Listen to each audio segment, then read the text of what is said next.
Okay, close your eyes for a moment. Picture a house after the fire is out. No flames, no sirens, no shooting, just silence. Wet ash under your boots. Black-ended walls leaning like tired bones. A roof that used to be a ceiling now folded into the room. The air still tasted like smoke, even though the smoke is gone. And people standing outside say the same thing every time. It just happened. It was probably electrical. It was probably an accident. It's over now.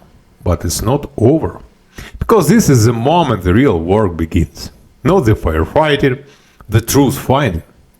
An investigator walks in and sees what most people never see. Not destruction. Questions. Where did it start? What burned first? What failed? What was moved? What was broken before the fire ever began? Because fire is not random. Fire is a sequence. And if you can reconstruct the sequence, you can reconstruct the truth. But here is the uncomfortable part. If you do this wrong, you don't just misread the pattern. You bury evidence. You bury responsibility. Sometimes you bury justice. This is not television, this is not a story, this is forensic reconstruction. Applied physics, applied chemistry, applied human behavior under stress. And tonight, I'm taking you inside that process. From the first step on the unstable debris to the moment your conclusion has to survive a courtroom. Hello again, my friends, I'm Pavlo Lapikov and this is Fire Safety Philosophy Podcast, where we explore the psychology, ethics, and human reality behind fire protection. And today we are going to answer a question most people never think to ask. What really happens during a fire investigation? How does detective science pull truth out of ash? And what happens when the easiest explanation is wrong? Alright, let's take a quick break and then we'll jump right back into fire safety philosophy. This podcast is brought to you by Fireheart Fire Safety Marketing Agency. At Fireheart, we help fire safety professionals, companies, and educators share the mission with the world. From bold posters to unforgettable campaigns, we turn safety into culture. Because saving lives isn't just about systems, it's about communication. Learn more at fireheartfsma.com. So, let's back to the show. Every professional fire investigation must follow structured methodology. Recognize the problem, define the problem, collect data, analyze data, develop hypotheses, test hypotheses, select the final hypothesis. NFPA 921 formalized this, but long before you read 921 in depth, I learned its logic the hard way. If you start with conclusion, you will unconsciously shape evidence to fit it. That is confirmation bias. And in fire investigation, confirmation bias is as dangerous as accelerant. Before analysis, there is control. The scene must be secured. Perimeter established, unauthorized access prevented, potential evidence protected from contamination, chain of custody begins immediately. If debris is collected, it must be documented. Time, location, collector, packaging method, transfer log. Improper handling can invalidate laboratory results. Professionals understand this. Evidence integrity is everything. Then we assess structural stability, roof collapse potential, compromised load bearing walls, utilities isolated. You cannot investigate if you are injured. Safety is not optional. Fire moves forward. Investigators move backward. We start in areas of least damage. Why? because the most destroyed areas often reflect full room involvement or flashover, not origin. We look for low burn patterns, V-shaped patterns, depths of char, directional indicators, protected areas beneath objects, clean burn zones near ignition. We analyze heat flow and ventilation effect. Did a window fail early? Did firefighters create a ventilation path? Did the door position influence burn direction? Ventilation changes fire dynamics dramatically. If you ignore ventilation, you misread the scene. Let's get technical. Depth of char is not a stopwatch, but comparative analysis matters. If two adjacent wooden beams show different char depths and both were exposed simultaneously, that differential may indicate proximity to origin. We analyze calcination of gypsum board, thermal degradation of metals, spalling patterns, melted copper behavior, arc mapping in electrical systems. Professionals know electrical arc beats must be differentiated from fire damage. Not every melted conductor causes a fire. Many are victims, not suspects. Now we integrate human behavior. Who was present? What was their routine? Were they intoxicated, asleep, operating equipment? Witness interviews must be structured. Open-ended question first. No leading prompts.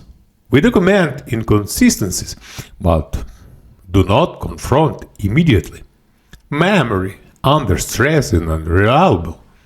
Physical evidence always overrides narrative. Now, I take you back to the beginning. Ukraine. I had just graduated from university. I had textbook in my head. Equations, fire dynamic standards, but I had never stood in front of a burned house with a dead human inside. One mistake would have ended my career before it began. The fire happened in a small village, an old Ukrainian house, more than 100 years old, walls made of clay mixed with straw, lampach.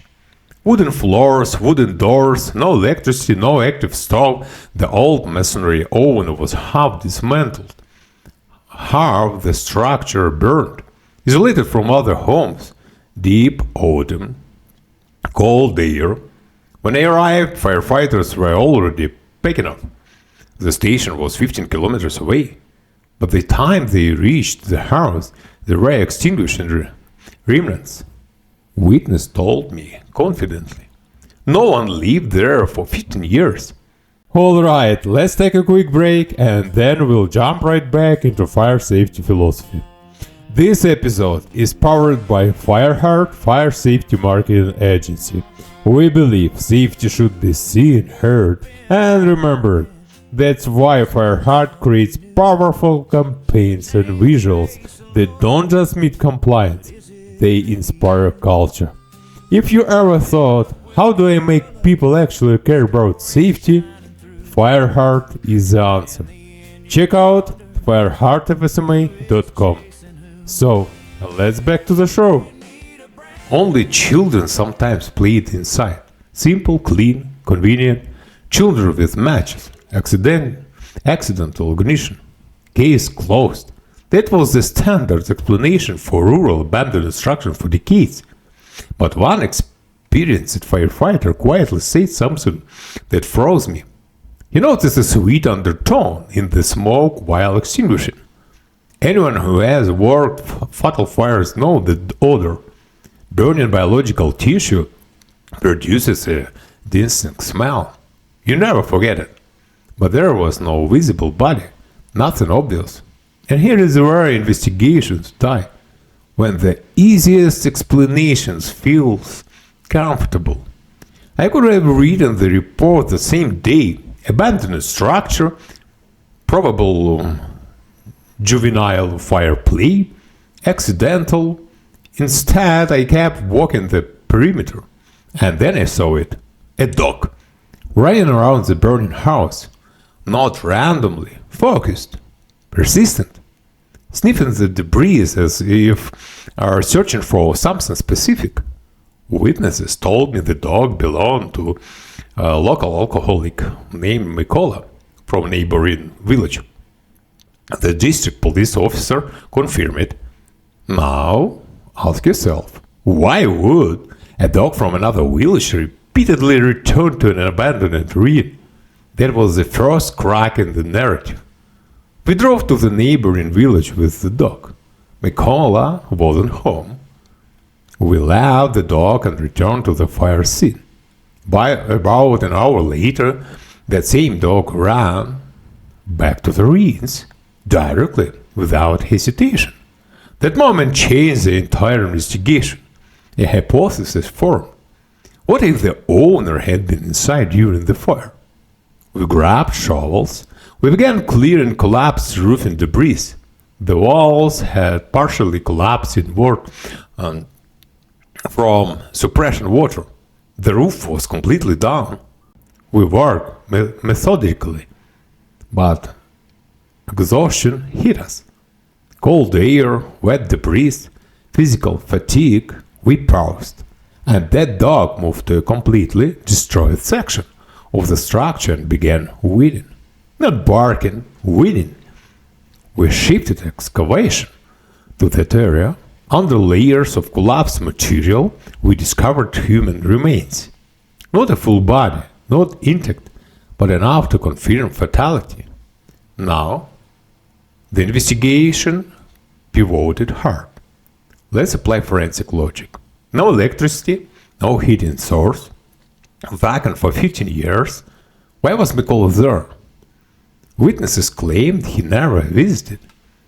He had his own home, gas heating, functional living condition. So why inside a burned, abandoned structure? Laboratory analysis later identified gasoline residues and the debris and ash. Gasoline in a structure that had been empty for over a decade? No stored equipment, no vehicles, no machinery. Gasoline does not appear by accident in a clay and straw ruin. At that moment, classification changed from accidental to incendiary with fatality. We opened a criminal case. My supervisor initially resisted. Administrative pressure exists everywhere. It would have been easier to close it.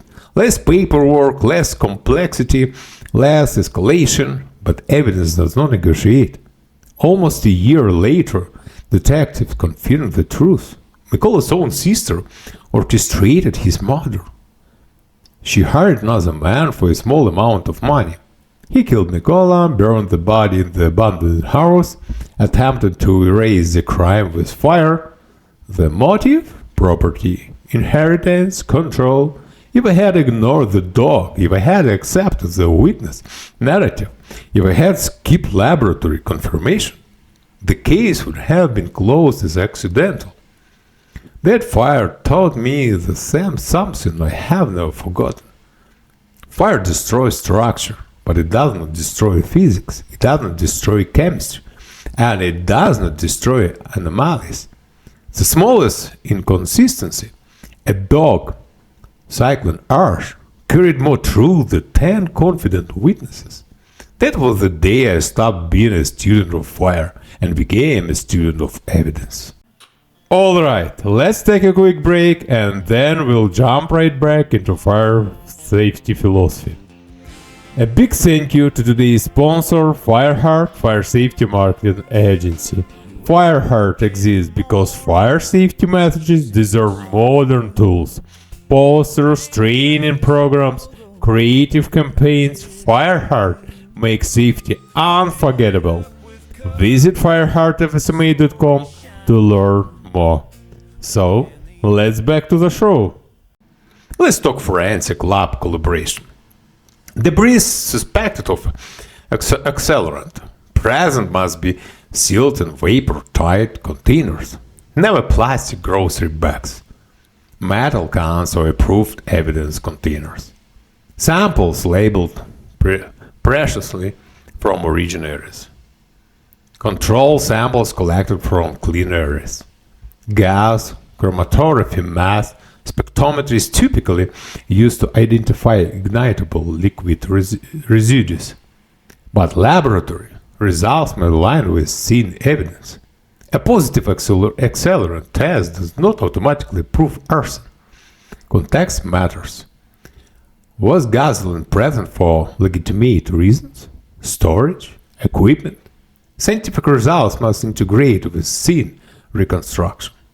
A true investigator builds multiple hypotheses: electrical fault, open flames, incendiary act, spontaneous heating, mechanical failure.